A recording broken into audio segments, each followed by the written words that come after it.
کل سیدہ میں گیا تو وہاں دوست اکٹھے تھے، کچھ دوست، میں ان کا مشکور ہوں، مجھے تو ادھر جا کے علم ہوا. تو پھر سوال و جواب کا سلسلہ شروع ہو گیا اور وہاں کچھ باتیں ہوئیں. میں اس کی کچھ وضاحت کرنا چاہتا ہوں. اول تو یہ کہ ایف آئی اے سے تفتیش کرنے کا مطالبہ اپوزیشن کی طرف سے آیا.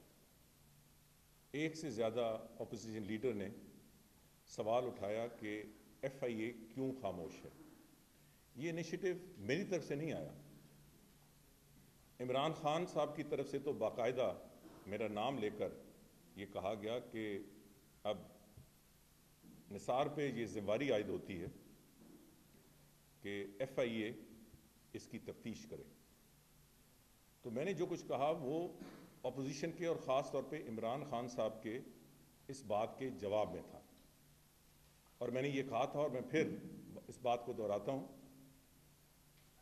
کہ میں نے پہلے ایف آئی اے کو ایکٹیویٹ اس لیے نہیں کیا کہ ایک الزام آئے گا کہ یہ حکومتی ماتحت ادارہ ہے، مگر جو کہ اپوزیشن سے اور بالخصوص عمران خان صاحب کی طرف سے یہ مطالبہ آیا ہے، تو اس مطالبے کی عوض میں نے کہا کہ میں اس کے لیے تیار ہوں، مگر یہ میں فیصلہ عمران خان پہ چھوڑتا ہوں کہ وہ پاکستان کے طول و عرض میں ایف آئی اے کا جو بھی افسر ہے اس کو نومینیٹ کریں.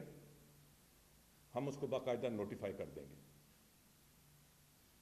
اس کے بعد ظاہر ہے کہ اپوزیشن کی طرف سے مختلف رائے آئیں، مگر میں انہیں صرف یہ کہتا ہوں کہ اپنے بات پہ قائم رہیں. اگر کرنا ہے اور قوم کے سامنے حقیقت بیان کرنی ہے تو ہم نے اس کو صرف میڈیا ٹرائل نہیں بنانا، الزامات کا صرف طوفان کھڑا نہیں کرنا، ایک ایسا مسئلہ نہیں بنانا جس سے عوام آگاہی نہ ہو. ہم نے عوام کی آگاہی کے لیے مل کر اسے ایک منطقی انجام تک پہنچانا ہے، اور اس کے لیے ہمیں الزامات اور دھرنوں اور جلسوں سے اور دھمکیوں سے اعتراض کرنا چاہیے اور اس مسئلے کے حل کی طرف بڑھنا چاہیے. دوئم، یہ بھی ایک سوال آیا اور اس کے جواب میں نے کہا کہ ہم پہلے ہی اسلام آباد میں تمام جلسے اور جلوسوں پہ پابندی لگا چکے ہیں. اس لیے ڈی چوک میں بھی اور F9 پارک میں بھی کسی قسم کا سیاسی اجتماع نہیں ہوگا.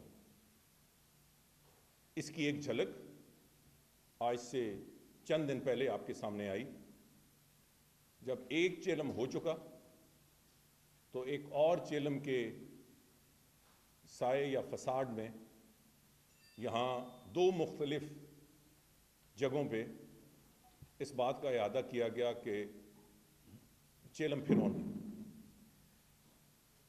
تو انتظامیہ نے اور حکومت نے وی پٹ آ فٹ ڈاؤن. میں خاص طور پر ایک مقامی عالم دین کا، میں ذاتی طور پر ان کو نہیں جانتا، مشکور ہوں کہ انہوں نے انتظامیہ کی قدغن لگانے کے بعد فوری طور پر اس سے اتفاق کیا. کچھ ایسے لوگ بھی تھے جو پھر شرارت چاہتے تھے، مگر انتظامیہ کی بہت ٹائملی انٹرونشن سے دعا تو ضرور ہوئی اور یہ ہونی چاہیے اور اس پہ کبھی رکاوٹ نہیں ہوگی، مگر وہ تماشا ہم نے اسلام آباد میں نہیں ہونے دیا جو آج سے چند دن پہلے ہوا. میں کھلے انداز سے یہ کہتا ہوں، یہ سیاسی مسئلہ نہیں ہے، یہ آزادی رائے کا مسئلہ نہیں ہے، یہ ذاتی انا کا مسئلہ نہیں ہے، یہ پاکستان کے دار الخلافہ اسلام آباد کے سب سے پہلے شہریوں کے بنیادی حقوق کا مسئلہ ہے. یہ اسلام آباد کے اندر انتہائی اہم سینسٹیو بلڈنگز کی سیکیورٹی کا مسئلہ ہے، یہ اسلام آباد کے اندر آنے اور جانے والوں کو آزادی آمد و رفت کا مسئلہ ہے، اور یہ پاکستان کی عزت کا مسئلہ ہے، کیونکہ جیسے یہ میں نے کل سیدہ میں کہا کہ یہ بھی ایک عجیب پیغام دنیا میں جاتا ہے کہ ہر تیسرے روز اسلام آباد سیل ہونے چلا ہے۔ آپ جانتے ہیں کہ جب میں نے باغ ڈور سنبھالی تو کچھ چھوٹے سے چھوٹا اجتماع ہوتا تھا تو آپ کے سیلولر یہ جو سروسز ہیں، موبائل سروسز بند ہو جاتی تھی، میں نے مکمل ختم کی۔ تو اس لیے مجھے تو سب سے زیادہ اس بات کی تشویش بھی ہوتی ہے اور تکلیف بھی ہوتی ہے کہ جب پاکستان کے دارالخلافے میں ہم سیلولر سروسز بند کرتے ہیں، اس سے بزنس افیکٹ ہوتا ہے، اس سے آمد و رفت کا سلسلہ افیکٹ ہوتا ہے، اس میں سپریم کورٹ میں آنا جانا افیکٹ ہوتا ہے۔ پاکستان اس کا مکمل نہیں ہو سکتا، اور یہ اب سلسلہ بند ہونا چاہیے، یہ اب ختم ہونا چاہیے۔ پورا پاکستان پڑا ہے، میں نے یہ بھی الفاظ دہرائے، پورا پاکستان پڑا ہے جلسے جلوسوں کے لیے، اپنی سیاسی طاقت کا اظہار کرنے کے لیے۔ اور کیا ہمیں یاد نہیں ہے کہ جب تقریباً 1.5 سال پہلے، یا تقریباً 2 سال اب ہونے لگے ہیں، یہاں دھرنا ہوا، اس کی قیمت کتنی ادا ہوئی؟ اس پہ صرف سرکاری خزانے سے سیکیورٹی کے جو ادارے ہیں ان کو اسلام آباد میں 4 مہینوں رکھنے میں تقریباً 80 کروڑ، 1 ارب کے قریب، اس میں وہ صفائی اور اس کا وہ شامل نہیں ہے۔ اس قوم کا 1 ارب کے قریب پیسہ خرچ ہوا صرف سیکیورٹی معاملات میں۔ جو نقصانات ہوئے ہیں وہ اربوں میں ہیں۔ صدر چین نہیں آ سکے، اور بہت ساری قطر کے بادشاہ نہیں آ سکے، اور بہت سارے لوگ ہیں۔ جو بزنس افیکٹ ہوئی وہ اور ہے، پاکستان کی جو بدنامی ہوئی وہ اور ہے۔ یہ سلسلہ بند ہونا چاہیے۔ یہ مسلم لیگ نون کی حکومت ہے، کل کسی اور کی ہوگی، پرسوں کسی اور کی ہوگی۔ اسلام آباد صرف میرا یا آپ کا دارالخلافہ نہیں ہے، تمام پارٹیز کا دارالخلافہ ہے۔ کیا ہماری ذمہ داری نہیں ہے کہ ہم اسلام آباد، آپ کا پی ٹی آئی کا تو ایک ممبر ہے قومی اسمبلی اس علاقے سے، کیا ہم پہ یہ لازم نہیں ہے کہ ہم انشور کریں بنیادی حقوق اسلام آباد کے شہریوں کے؟ ہمارے جو بچے سکول جاتے ہیں ان کا آنا جانا ہم آسان کریں، ہمارے جو افسران اور اہلکار سرکاری دفتر جاتے ہیں، ہماری جو بزنس ہے، مجھے تو انجمن تاجران اور جو بزنس سینٹرز ہیں وہ ان کے اتنے خطوط آتے ہیں کہ خدا کے لیے اسلام آباد کو ایک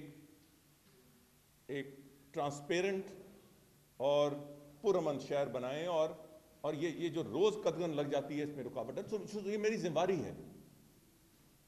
میں ایک دفعہ پھر اس بات کا اعادہ کرتا ہوں کہ نہ ڈی چوک میں نہ F9 پارک میں یہ جلسہ نہیں ہوگا۔ مجھے بتایا جائے کہ کیا مجبوری ہے اسلام آباد میں کرنے کی۔ ہم اس پہ ایک پروپوزل لے جا رہے ہیں کہ کہاں اسلام آباد میں جلسے ہوں گے، اگر ضروری اسلام آباد میں کرنا ہے، اور اس کو پہلے کابینہ میں اور اس کے بعد باقی سیاسی پارٹیوں سے مشاورت ہوگی، کیونکہ باقی سیاسی پارٹیز بھی اسی طرح سٹیک ہولڈرز ہیں جس طرح حکومت سٹیک ہولڈر ہے۔ تمام سیاسی پارٹیوں پہ ذمہ داری ہے کہ وہ اسلام آباد کے شہریوں کے حقوق، یہاں کی بزنس کمیونٹی کے حقوق اور اسلام آباد شہر کی عزت دنیا میں اس کو پروٹیکٹ کرے۔ جیسے میں نے شروع میں کہا کہ یہ کوئی ذاتی انا کا مسئلہ نہیں ہے، اس مسئلے کا حل تلاش کرنے۔ ہاں میں یہ بھی بتا دوں کہ وہ تو 80 کروڑ وہ ہو گیا، مگر اس سے زیادہ جو وہاں گند صاف کرنا پڑا، ہفتے لگے ڈی چوک میں جو گند صاف کرنا پڑا۔ ابھی جو چند دن پہلے ہوا ہے، یہاں صرف گند وہ نہیں تھا اپنا زمینی زبان سے جو گند نکالا گیا، میں پاکستان کے عوام کو کہتا ہوں، خدا کے لیے نظر رکھیں اور انصاف کریں۔ جو ایک سانس میں رسول پاک صلی اللہ علیہ وسلم کا نام لیتے تھے اور دوسرے سانس میں گندی اور غلیظ زبان استعمال کرتے تھے، ان کو کیا عالم دین کہلانے کا شرف حاصل ہے؟ رسول پاک صلی اللہ علیہ وسلم نے تو جو معاہدے کفار سے بھی کیے اس کی بھی عملداری کی۔ ان لوگوں نے ایک مذہبی چیلم، ایک مذہبی عقیدے کے تحت ایک منایا جاتا ہے کسی کی فوتیدگی کے حوالے سے، ایک ریٹن ڈاکیومنٹ کو وائلیٹ کیا، پھر جہاں توڑ پھوڑ، اور کس کو انہوں نے گالی گلوچ، اور ایسی گالی گلوچ جو خواتین تو بہت دور والی بات ہے، میں کسی مرد کے سامنے دہرا نہیں سکتا۔ میں سوچ نہیں سکتا کہ ایک اپنے آپ کو عالم دین، بلکہ میں تو کہتا ہوں کہ اپنے آپ کو مسلمان کہنے والا اس قسم کی گندی گالیاں پرائیویٹلی بھی دے سکتا ہے، پبلکلی تو بڑی دور کی بات ہے۔ تو اس لیے مسئلہ یہ ہے کہ ایک جلسہ اگر ہم مخصوص کر دیتے ہیں کوئی جگہ، تو پھر ایک مجھے گارنٹی چاہیے ہوگی کہ وہ وہاں سے آگے نہیں بڑھے گا ایک، مگر میں اس پہ اب متفق نہیں ہوں گا، اس سے بھی آگے میں جاؤں گا کہ اگر جلسہ اس سے آگے گیا، وائلیٹ کیا اور پولیس نے ایڈمنسٹریٹو ایکشن کیا اس کو روکنے کے لیے ان حدود کے اندر، تو خدا نخواستہ کوئی کیجلٹی ہوتی ہے تو اس کی ذمہ داری منتظمین پہ ہوگی۔ یہ اگر کوئی گارنٹی دیتا ہے تو جگہ کا تعین کرنے کے بعد اسلام آباد کے حوالے سے سوچا جا سکتا ہے، کیونکہ یہ نا کا مسئلہ نہیں۔ میں اس سلسلے میں عمران خان صاحب سے ملنے سے بھی مجھے کوئی اعتراض نہیں ہے، ان سے بات کرنے سے کوئی اعتراض نہیں ہے، فون پہ بات کرنے سے کوئی اعتراض نہیں ہے، کیونکہ یہ میرے ملک کا مسئلہ ہے، میرے شہر کا مسئلہ ہے، اس پاکستان کے دارالخلافے کا مسئلہ ہے، ایک سیاسی اور جمہوری عمل اظہار رائے کا مسئلہ ہے، اس پہ کوئی قدغن نہیں ہوگی۔ مگر 24 اپریل کا جلسہ مادر پدر آزادی کی صورت میں نہیں ہوگا، اور چونکہ یہ اعلان ہو چکا ہے، the writ of the state, the writ of the government has to be established، اور اس کے لیے جو بھی قانونی کارروائی ہمیں کرنی پڑی انشاءاللہ ہم کریں گے۔ مگر اس کے ساتھ ساتھ میں یہ کسی صورت بھی کوئی دھمکی کے حوالے سے نہیں کہہ رہا، صرف یہ کہہ رہا ہوں کہ let peace and sanity prevail. اگر کوئی ہم آپس میں بات چیت کر سکتے ہیں، اور کیوں نہیں کر سکتے؟ سیاسی لوگ کی خوبی یہ ہے کہ وہ بیٹھ کے صرف اپنے ہی نہیں ملک و قوم کے مسئلے حل کریں گفت و شنید سے، تو میں اس کے لیے بھی تیار ہوں۔ اور آخری ایشو جو میں کہنا چاہتا تھا، وہ آج آپ کی اس پریس کانفرنس نے مجھے محروم کر دیا اسمبلی میں بات کرنے کا، کیونکہ میں نے ادھر بھی آنا تھا اور وہ ٹائم تھوڑا کلیش کر رہا تھا۔ مجھے نہیں پتا کہ وہاں میرے آنے کے بعد کیا بات ہوئی، مگر ہماری طرف سے، حکومت کی طرف سے جواب آنا تھا۔ میں مشاہد اللہ خان کو ہی کہہ کے آیا تھا۔ میں صرف یہ اتنا کہنا چاہتا ہوں کہ ہر ایک کو حق ہے اظہار رائے کا، اور اسمبلی میں تو کھل کے بات ہوتی ہے، مگر کاش سینٹ میں اپوزیشن لیڈر مسلم لیگ نون پر الزامات لگانے سے پہلے اگر اپنی بات شروع کرتے تھوڑا گریبان کے اندر جھانکنے۔ اگر آج مے فیئر فلیٹس پہ اظہار خیال کیا تو انہوں نے بات شروع کرنی چاہیے تھی سرے پیلس سے۔ انہوں نے یہ کہا کہ مے فیئر فلیٹس تو میاں نواز شریف کیا میاں نواز شریف نے کبھی چھپائی نہیں. اب تو سالہ سال سے وہاں سیاسی میٹنگز ہوتی ہیں. مجھے یاد ہے بے نظیر بھٹو جب چارٹر آف ڈیموکریسی سائن کرنے گئی، ایک سے زیادہ دفعہ اس گھر میں وہ موجود تھی. یہ نواز شریف نے تو مے فیئر فلیٹس میں موجودگی، اپنی رہائش، اور پھر جب انہوں نے خرید لیا وہ کبھی چھپایا نہیں. کاش اعتزاز احسن صاحب اسمبلی کو میں اور قوم کو یہ بھی بتا سکتے کہ جنہوں نے اصل چھپایا ہے اس کے بارے میں ان کی کیا رائے ہے، کہ عدالتوں سے لے کر اسمبلیوں تک اور اسمبلیوں سے لے کر جلسوں تک وہ سرے پیلیس کی سرے سے انکار کرتے رہے، یا اللہ یا رسول کے نعرے لگاتے رہے، اللہ اور اس کے رسول صلی اللہ علیہ وسلم کا حوالہ دے کے اور گواہ بنا کے، مگر پھر اسی زبان سے برطانیہ کی ایک عدالت میں مان بھی گئے. تو چھپایا کس نے؟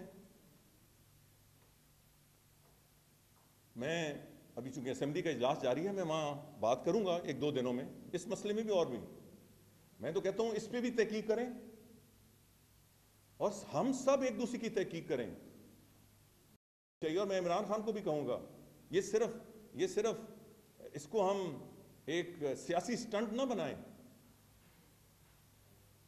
تمام لیڈرشپ کی اس کی تو ضرور کریں، میں کوئی ڈائیورٹ نہیں کر رہا، مگر قوم کو یہ بھی بتائیں کہ سینٹ اور قومی اسمبلی میں جو بھی عوام کے منتخب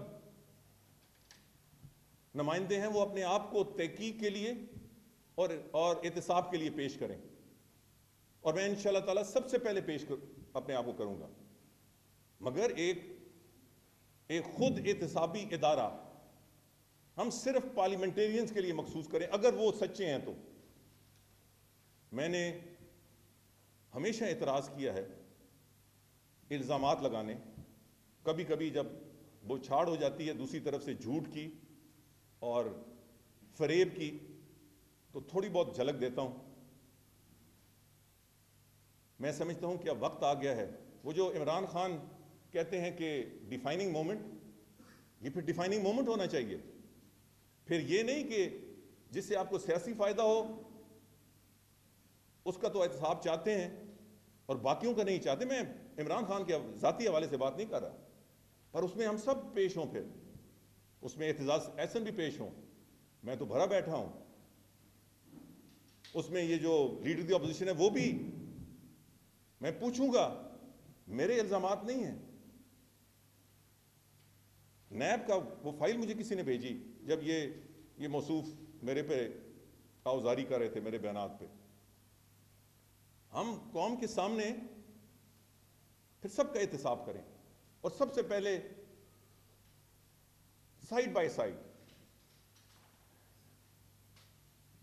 ہماری منتخب قیادت، خواہ وہ اپوزیشن سے ہے وہ خواہ حکومت سے، وہ بھی ساتھ ہونا چاہیے. اس سے قطعی طور پہ یہ نہ سمجھے میں تو آج کی تقریر کے حوالے سے بات کر رہا تھا کہ میں کوئی گڈ موڈ کرنا چاہتا ہوں، نہیں. آف شور کمپنیز کا علیحدہ چلنا چاہیے، آف شور کمپنیز کا علیحدہ چلنا چاہیے، وہ بالکل اس میں کوئی کمی نہیں ہونی چاہیے. مگر میرا موقف یہ ہے کہ وہ ہم ایسا ایک طریقہ کار وضع کریں. کبھی آپ کہتے ہیں ایف آئی اے، میں اس پہ تیار ہوتا ہوں، آپ پیچھے ہٹ جاتے ہیں. کبھی جوڈیشل کمیشن ہوتا ہے، اعتزاز احسن کہتے ہیں نہیں جوڈیشل کمیشن تو نہیں کر سکتا. تو پہلے اپوزیشن اپنی کنفیوژن تو دور کر لے، اس پہ ٹاپ پرائرٹی پہ ہونا چاہیے. مگر میں تب مانوں گا اگر، اور میں یہ اسمبلی میں آج آپ کے سامنے کیا، اسمبلی میں اس پہ تفصیل سے بات کروں گا. آئیے ہم سب پارلیمنٹیرینز، حکومت کے بھی اور اپوزیشن کے، مل کے قوم کے سامنے اپنے آپ کو بھی احتساب کے لیے پیش کریں اور ایک ایتھکس کمیٹی بنائیں. وہ مل کے ہم باہمی مشاورت سے کر سکتے ہیں. ہمارے جو ایسٹس ہیں ہم نے شروع کس سے کیا، ہمارے پاس آج کیا ہے، کیا ہماری کوئی فرنٹ میں کوئی ہے، ہم جس گھروں میں رہتے ہیں وہ کس کے نام ہیں، وہ کس طرح خریدے گئے. اس پہ میں آپ سے چاہتا ہوں کہ میڈیا اس پہ رول ادا کرے. جس طرح آپ نے آف شور پر کم کیا، جاری رکھیں، پلیز جاری رکھیں، مگر اس طرف بھی توجہ دیں کہ اس سے قوم ایک ڈیفائننگ مومنٹ پھر واقعی ڈیفائننگ مومنٹ بنے. پھر کوئی مسلم لیگ نون میں ہے، کوئی تحریک انصاف میں ہے، کوئی پیپلز پارٹی میں ہے، ANP میں ہے، MQM میں ہے، اگر وہ اس خود احتسابی کے چھانی سے نہیں نکلتا تو پھر اسے قوم کے سامنے ایکسپوز کیا جائے. میں بہت زیادہ آپ کا مشکور ہوں.